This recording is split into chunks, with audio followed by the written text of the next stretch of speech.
Lube up your midsection. There's different fittings right here, so you can apply grease.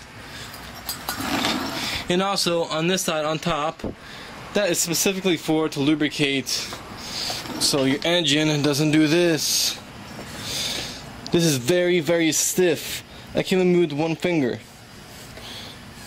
When you have an outboard motor, look at the specific specifications in your manual to see what is the right oil ratio and the proper two-stroke oil, because this will happen. If you're on the recommended two-stroke oil and at the ratio that it was specifically designed for, you're gonna scorch your piston just like this, and you're gonna ruin your engine, and it's gonna need a rebuild.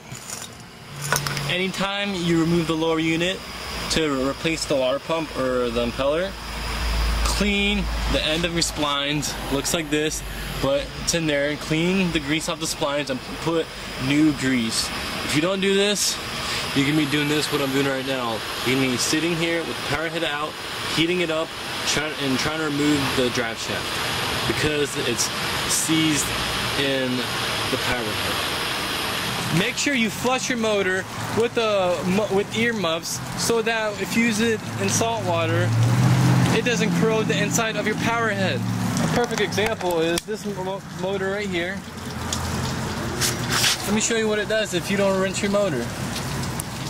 As you can see, this is the galley where the water flows, and this is saltwater motor, and it builds up and slowly corrodes the inside of your motor. And you're gonna have serious problems.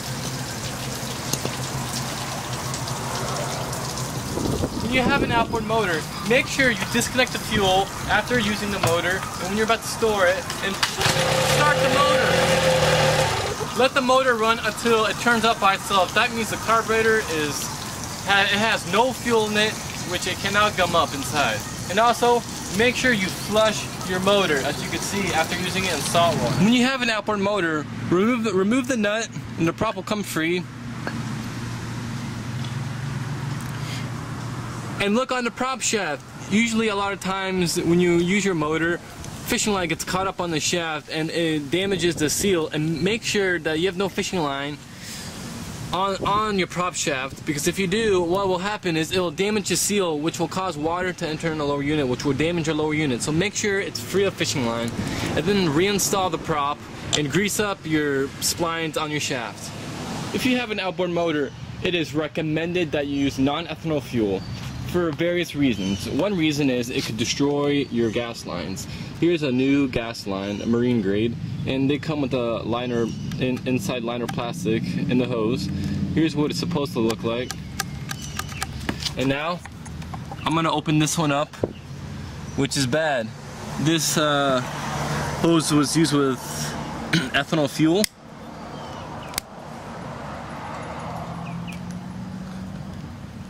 Let's get a new piece. Now we're gonna open it, and you're gonna see what happens.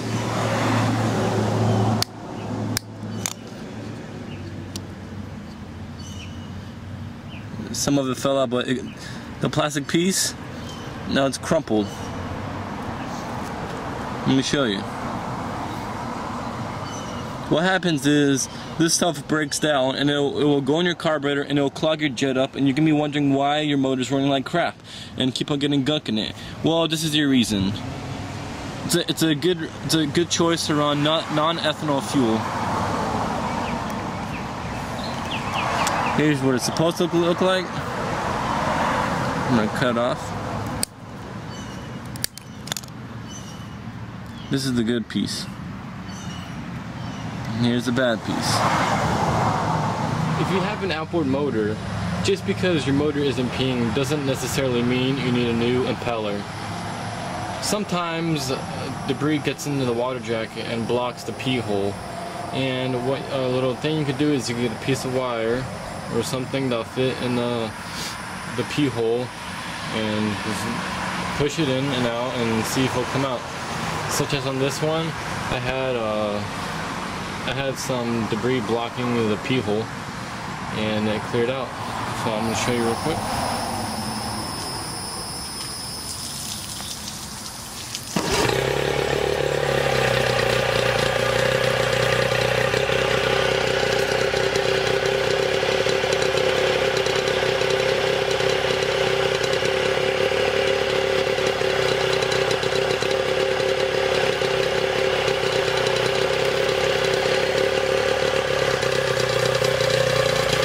quick tip is when you bring your boat and motor to the boat ramp and you pumped up the primer bulb too many times and your motor won't start, most likely you flooded your carburetor in your engine, and you're gonna have to clear it up. And the quick trick is you remove the fuel hose with the connection, put the motor on choke, give it some gas, pull the cord until it sputters and catches on, put the choke in and give it some gas, pull it until it starts up really smoothly and it operates, and you'll be ready to go. On your outboard motor, don't forget to grease these, because what happens over time if you do not grease them, I had a few midsections come in and these would not budge. I heated them up, but they will not go.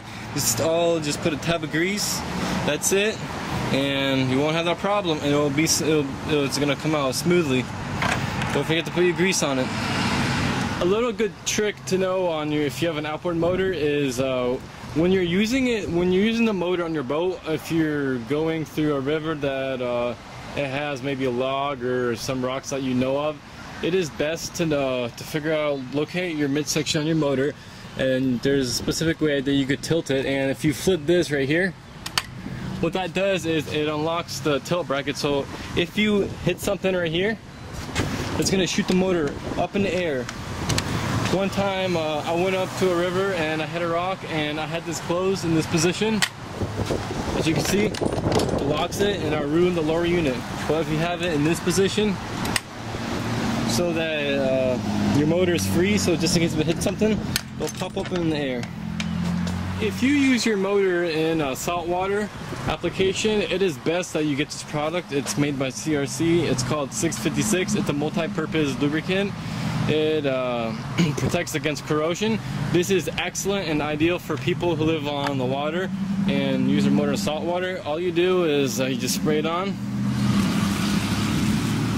Just pretty much hose down the whole motor like this.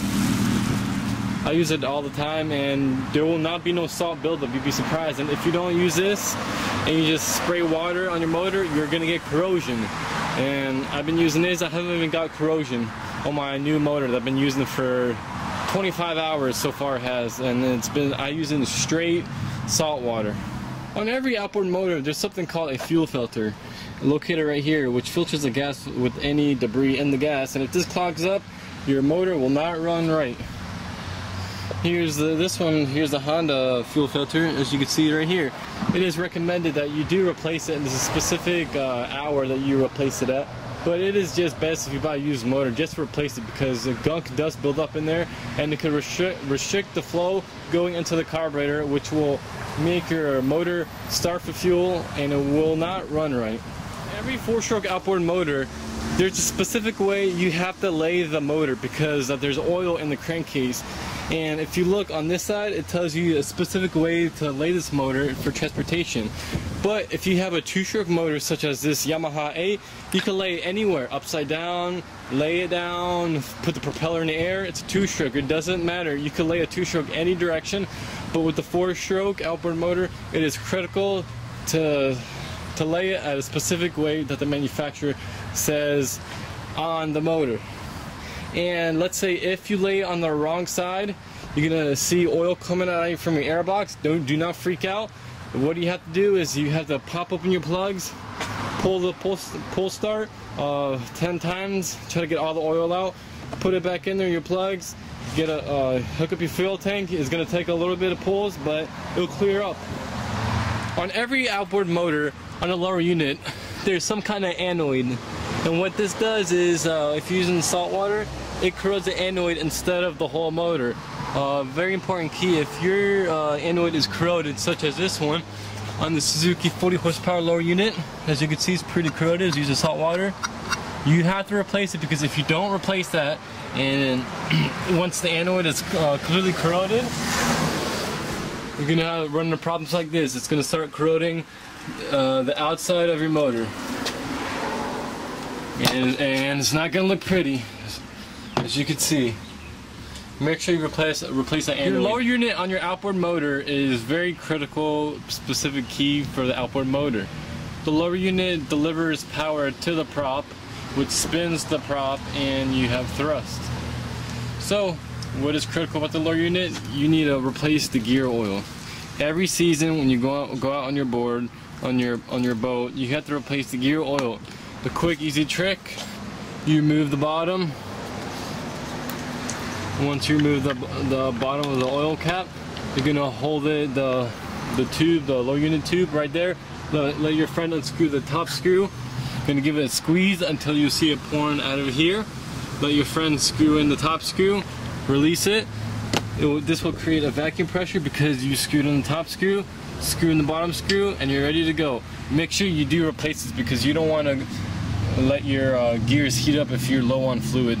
Spark plugs can be very critical on a motor, and old worn spark plugs will make your motor run like crap. It is recommended that you do replace them at the specific given time that your owner's manual recommends them, and you do gap them at your manufacturer's specifications. So please check your manual and replace your spark plugs at the given time. On your 4-stroke outboard motor, it is important that you do replace the oil and the oil filter at the recommended specifications of the manufacturer in your owner's manual. Look in your owner's manual and see how many hours until you have to replace the oil. If you have a 4-stroke outboard motor, your motor runs on lubrication of oil inside of the crankcase of the engine. It is very important that you check the dipstick before you go out on a fishing trip on your boat with the motor. A quick, easy check on your dipstick. Location on this Honda 9.9 is right here. Checking it if it's full all the way to the top is very important, and the health of the outboard motor. If you guys like this video, check out my other outboard motor videos located in my channel. I have tutorial videos of how to remove water pumps, installing them, and quicks and tips and tricks, and tips on buying outboard motors. Just check out my channel and look at my videos.